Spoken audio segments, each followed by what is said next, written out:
Hey YouTube, good morning. This morning we're going to talk about how to invest in a recession, how to buy a dip, what percentages to look at to buy in the crash, and also a brief recap of basically some of the non-advice, because I'm not an investment advisor, advice that I would have about how I would go about, creating a portfolio and setting yourself up to have the basics needed in order to make good investment decisions. Some of these things you should have already done based on prior videos, and if you have, then you'll have the basis to be able to take advantage of this recession. If you haven't, and you just did it the way you usually do it, then you probably won't have that, and good luck. So let's get right into this. A couple things we'll cover from before. Number one, building a base. Our base was a monthly amount that we save, which was not for expenses or anything like that. It's just for wealth building, and we're just going to assume for the time being that's $400 a month. We've been doing that for quite a while, and now we have $10,000 built up, which is automatic. We didn't strive to do that. That just automatically happened because of our habits. And so that $400 was allocated out in a way that right now, if you look at how we allocate it, 50% went to VIG. Right now we have $5,000, half of that in VIG or another broad market index fund, and that's kind of taken a hit, maybe 10% or 15%. Not as much as Disney stock or individual stocks, because you don't really have any of those at this point in the situation. Half yours is in VIG. Maybe $200, 1 to 2% is in a little learning place. Maybe you have, $50 in Bitcoin and $60 in Ethereum, and you're just looking at what those look like and how in the future you might want to add those to your portfolio. Not very much in there, maybe 1 to 2% of your total is what you have in there. And then you have $2,500 in cash, which is 25%, possibly more because there's quite a bit of difference. Based on the current target, you've got maybe some in crypto. Okay, so you can have some in crypto and stocks, and maybe 2,500 between these things. Pop that there. And so this is how we're laying out today. And so now the stock market is down between 10 and 15%, and there's some opportunities out there, and you're thinking, what do I do? How do I deploy my cash? And what's happening? Well, a couple things are happening here. Number one, you have a base. You have an amount of money that's invested that's creating a trickle of income. Number two, is creating the trickle of income here. And number three, you're not worried about amounts. We are not creating a system where we can say this is 10,000 and that matters, or this is 400 that matters. We're creating a system that says this is our process, what we do it. Whether this is 10,000 or 10 million, this is how we're going to go about making decisions, because good decisions lead to wealth. Bad decisions get rid of it. That's why you see a lottery winner go out and make bad decisions and lead to nothing, because they never learn the process that you have to go through. Best you learn the process when you're small, because your mistakes will cost you less. And so when you're larger now, you're not making those mistakes any longer, or that prohibits you from being larger. So don't balance or shift your budget. I don't balance or shift between different asset classes. I don't say I'm going to be in 40% stocks and 20% bonds and now shift towards the bonds when they go down. That's the normal process. My methodology is that for a market, there's a right thing to buy, and that's what I'm going to buy. And over time, I will be balanced based on what I bought at a particular point. So now you're sitting at $2,500 in cash because you did what we're talking about. You've got $5,000 in VIG. You're feeling nervous about that a little bit. And let me tell you how to perceive the situation, okay? You have $400 a month coming in, and right now is the best time to have that money going into VIG. Now, if you don't feel good about it, I don't care. Have half the money, just like you did before, going into that broad market index. It's going to be down a little bit, but this is the time you want to continue to buy. You're not going to make an emotional decision on that money, okay? So you have $200 extra that's coming down here going to cash, because our savings plan was $200 there and $200 cash. So 50%. And so at 50%, and your target allocation to start with is 25%, you have more money going down there than what you need to maintain your percentage between cash and investments. And so that creates an opportunity for you. Now let's say a dip happens. A dip happens at 10 and 15% off, okay? How much should you invest? 1 to 3 months of your cash, okay? If you don't do systematic savings, then you have no basis of this decision. You don't know an amount of money. And so the reason you do it this way is because if you make a bad decision, it sets you back exactly 1 to 3 months. It's not forever. It's not your only money. You didn't take your savings and plow it into Bitcoin, and now it goes down by 25%, and you have to sell because you lost 25% of your savings. You literally put this money in. Something's happening with it bad, possibly, and it represents 1 to 3 months. So how long does it take to recover? 1 to 3 months. Okay, that's the situation we want to be in, so we can control our behavior. Now, you ask, are we in a crash? Should I deploy all my cash? No. You should always be in the situation that you have cash to deploy. Always. 100% of the time you should be in that situation. So how do you maintain that? Well, you control yourself. If you control yourself, you will always have that. And so let me give you an example of how that works. 25% off is a huge crash. Okay? March 2020 was a big, huge crash into the market. And let's say you're in March 2020. How much do you invest? Well, according to this, I would say maybe 6 months. Now, 6 months of this money is going to deploy immediately. I'm going to do the format so we can see it better. $1,200. Okay? Which works out to about half of the cash that we had. Now, how much cash do you have left? Now we have half the cash left. Okay?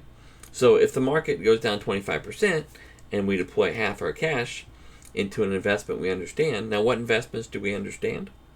Well, we can only understand investments we currently own. We understand this broad market index fund. So maybe it goes into the broad market index at 25% off. Later in life, or later down the road, you might have an investment in here that you've had for a year and a half or so, and you understand. So the $1,200 might go into that. Your crash may not be in the market. Maybe it's in Bitcoin or something else you understand. But for now, we're just going to assume that we only understand this index fund. Okay, we've had it for a while. We've been accumulating it. We see the opportunity in a big crash. We're putting $1,200 in. At a dip, we're putting $600 in.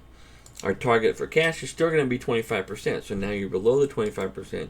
You're, let's say, at $1,300. You're probably not going to buy again. Now, the opportunity is there in a couple months to buy again, or 3 months. Worst case, 6 months, you're back at the cash position you were at before.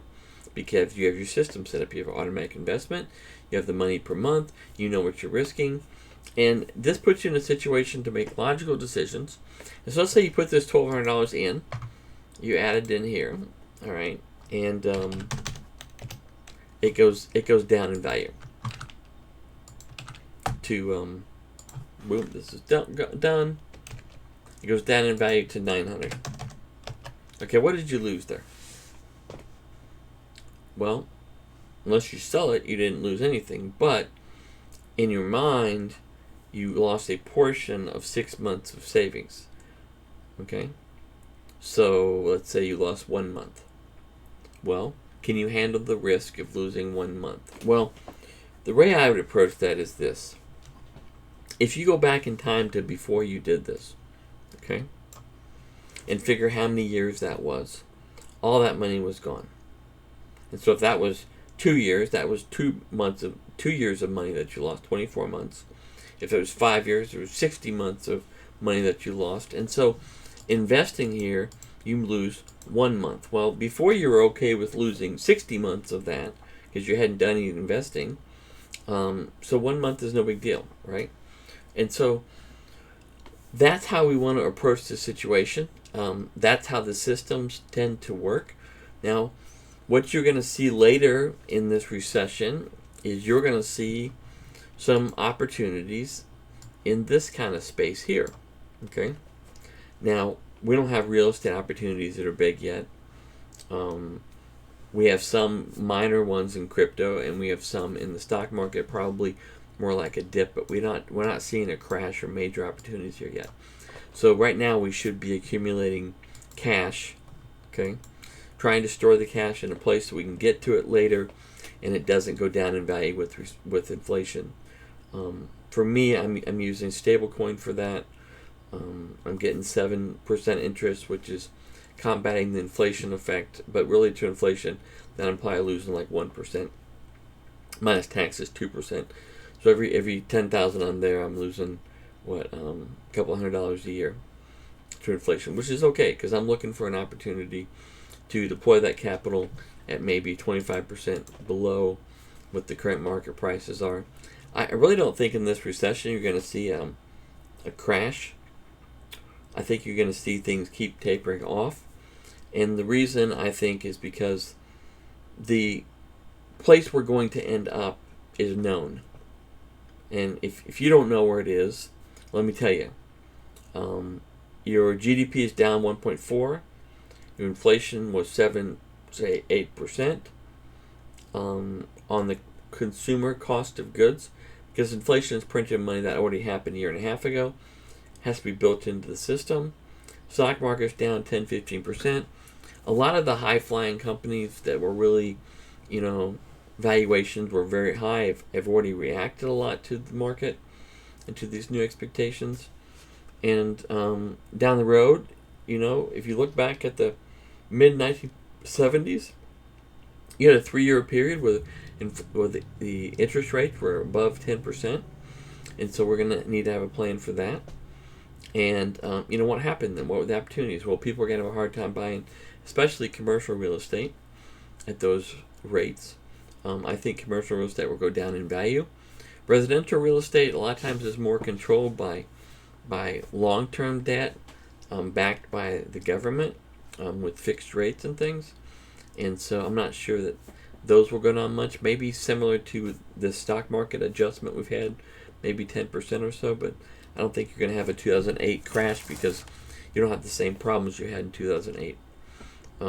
Crypto is going to continue to have issues, continue to have valuation things that are adjusted as people don't want to sell, they don't want to buy, and so, there's been a time of fleshing out to true values of things with a non-inflated market where the money's not everywhere.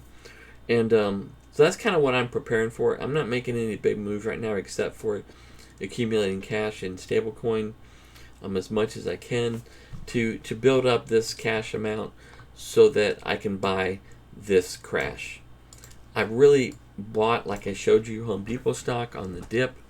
When it went below my price target, I bought that as an investment. And that was pretty much the investment I'll make this year. I also sold 2 houses and bought two rentals. I showed you about that in 1031 exchanges to get out of some risk. And so I'll be closing the second one at the end of this month. And so then that will be done and accumulate my cash percentage back to kind of what it should be. I also took the opportunity to shift some cash into, real estate that I could buy at a fair market value and kind of just carry that cash in that real estate as a safer investment than cash is itself, if that makes sense. Cash, you're kind of guaranteed to lose 7.5%, and I think I'm going to do better in that particular rental property, and so that's what I'm going with for now. Right now, I'm trying to think through and do research on 1970s. How long did the interest rate last, which is 3 years? How high did it go? What happened to real estate values? What happened to stocks? Because I think we're in a pretty bad situation where your wealth is attempting to be degraded to pay off government spending, both through inflation, which is a hidden tax, through actual taxes, and then through interest rate increases, which pulls the money out of businesses. The government essentially spent, $3 or $4 trillion, and they're having to pull that out of the system, and they're going to pull it from businesses, from you and I, through inflation of our wealth, and through decreases in our income due to higher taxation from that. And I think it's going to continue until they retrieve all of that $3 to $4 trillion, and then it'll level off. Or until the government decides a different way that they're going to pay that debt, possibly by decreasing government spending. But that's what I see happening, and it's going to continue at least until maybe a year and a half into the next administration. You need to go look at back 1980s when Reagan took over and see how long it really took him to turn around the economy, from the 1970s when Jimmy Carter had it and had driven it into the dirt, to see what the numbers look like. I'll talk to you all later. Like and subscribe, and I'll make another video. And have a great day. Bye.